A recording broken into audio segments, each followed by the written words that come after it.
सभी बच्चों का स्वागत है आज की मैथ क्लास में। आज हम एक विशेष प्रकार का प्रश्न लेकर के आए हैं आप लोगों के सामने।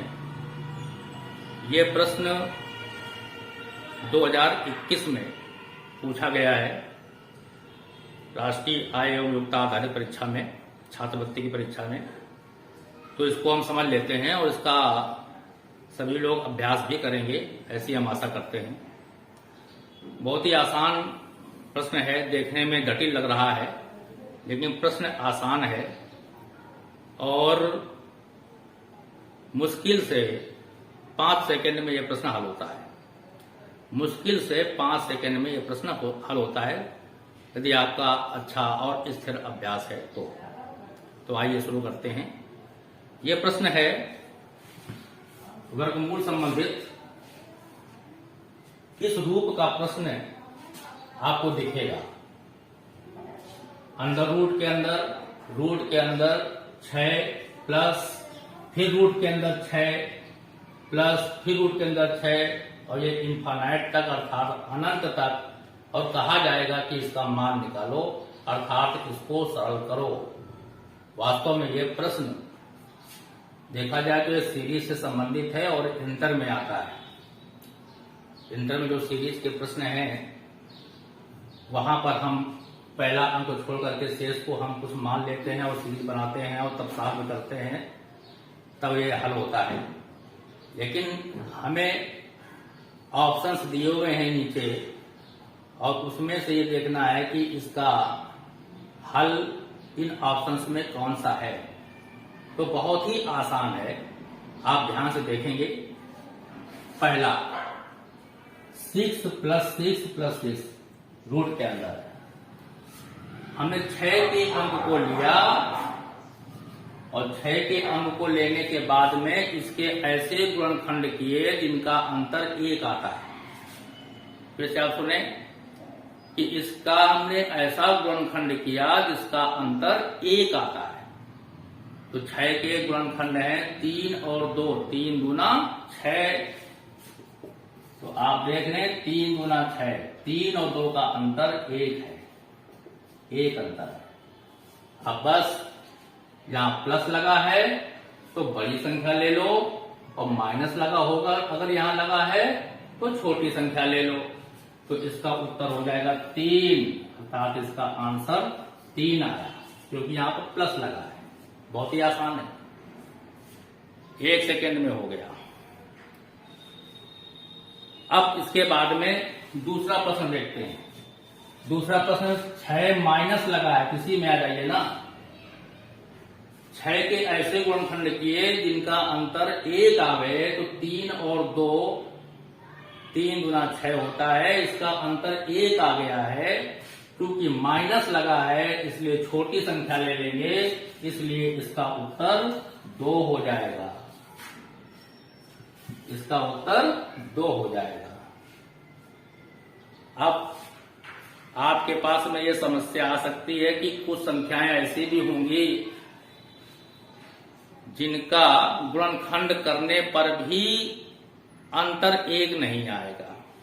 आगे का प्रश्न देखिए, आगे का प्रश्न देखिए। 7 आया। अब समस्या है कि 7 में हम क्या करेंगे भाई। तो 7 को इस प्रश्न को हल करने के लिए पहले आप देखें कि ये धन वाला प्रश्न है कि ऋण वाला प्रश्न है। तो ये प्लस वाला प्रश्न है तो 7 के ऊपर जाओ। अगर ये माइनस वाला होता, नीचे वाला माइनस वाला है, तो 7 के नीचे जाओ। अब ऊपर नीचे जाने का क्या चक्कर है।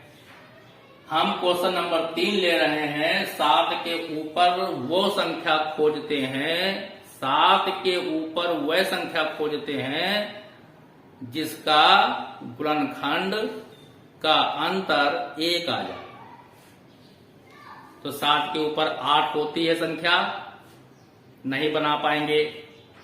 9 होती है, 3 त्रिका 9, वहां पे नहीं बनेगा। 10 को लीजिए, 5 दूनी 10, नहीं बनेगा। 11 को लीजिए, नहीं बनेगा, बन ही नहीं सकता। 12 बन जाएगा तो 12 का हो गया 4×3 12। तो कितना हो गया 12, यहां पर इसको ले लेंगे हम 4 × 3 = 12 ले लिया। तो इसका उत्तर क्या आया, असमंजस वाला आया।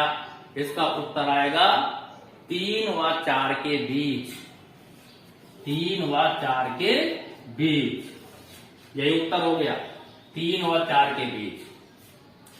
ऑप्शन दिए होंगे 3 के ऊपर, कह देगा कि इसका हल करो, और ऑप्शन 4 दिए होंगे तो वहां आंसर ये दे सकते हैं कि 3 के ऊपर, 4 के नीचे, 3 और 4 के बीच, एक वो नहीं, ऐसा आंसर वहां पर दे सकते हैं। तो आपको टिक करना है 3 और 4 के बीच। तो ये इसका जवाब हो गया और ये इसका हल हो गया, 3 और 4 के बीच, 3 व 4 के बीच, ये इसका जवाब हो गया। नीचे वाले में आ जाइए 7, √7 माइनस √7 चला गया अनंत तक। अब यहां पर माइनस लगा है ना, तो नीचे आना है, 7 के नीचे वो संख्या खोजनी है जिसका अंतर, जिसके गुणनखंड अगर हम करें तो गुणनखंडों का जो अंतर हो वो 1 हो। तो 7 के नीचे 6 है, तुरंत देखिए, तो 6 के यदि हम फैक्टर करेंगे तो 3 × 2 हो जाएगा। तो 3 × 2 हो जाएगा, तो अर्थात इसका आंसर आएगा 2 और 3 के बीच। इसका आंसर आएगा 2 और 3 के बीच आएगा, 2 व 3 के बीच, ये इसका उत्तर है। दिखे, तुरंत आप टिक कर दीजिए और गोले को ब्लैक कर दीजिए। अब इसके बाद में चौथा प्रश्न आ गया 20, प्लस में दिया हुआ है 20, आसान है, फैक्टर भी हो जाएगा। ये तो प्रोसेस उनके लिए है जिसका फैक्टर ना हो पावे तो ऊपर नीचे वाला चक्कर हम लोग चलाते हैं, और अगर आसानी से हो जा रहा है तो कोई बात नहीं। तो आप देख रहे हैं कि 20 एक ऐसी नंबर है कि 20 का गुणनखंड करेंगे तो 5 चौको 20 आएगा, 5 और 4 का अंतर 1, 20, 5 × 4, इन दोनों का अंतर 1। अब क्या किया गया था इस पे, अगर प्लस लिखा हो तो बड़ी संख्या ले लो और माइनस लिखा हो तो छोटी संख्या ले लो। तो प्लस लिखा है इसलिए इसका उत्तर 5 आ गया, बड़ी संख्या। और यहीं पर यदि माइनस लिखा होता तो आंसर आता था 4 आ जाता। तो आपने देखा कि ये एक प्रश्न आप देखिएगा अपनी पीडीएफ जो भेजी गई है, तो उसमें 2021 में लास्ट ईयर एक प्रश्न ये आया है, और अगले वर्ष भी आने की पूरी संभावना है। इसलिए इस प्रश्न का अभ्यास आप कर लें तो आप देखेंगे कि आपका नंबर पक्का।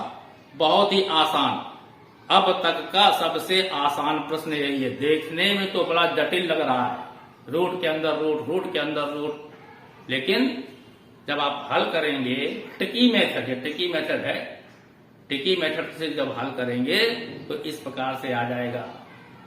और जब हमारे इंटर वाले स्टूडेंट करते हैं ना इसको, तो जो है वो संख्या मानते हैं, मान करके सीरीज बनाते हैं, उसका सीरीज का समेशन का सूत्र अप्लाई करते हैं, तब कहीं जाकर के आंसर निकल पाता है। आधे पेज में कब एक पेज लग जाए। इसलिए टिकी मेथड अप्लाई करिए और तुरंत आंसर लीजिए, तुरंत टिक करिए और गोले को ब्लैक करिए। आशा करते हैं कि आप सभी अच्छे से पढ़ रहे होंगे, अच्छे से अभ्यास कर रहे होंगे। इसी प्रकार से आप हमारे इस शैक्षिक वीडियो क्लास में आप बने रहें, अच्छी टिक लेते रहें, अभ्यास करते रहें, आपको सफलता निश्चय मिलेगी। इसी भावना के साथ आज मैं इस क्लास को विराम देता हूं। बहुत बहुत धन्यवाद।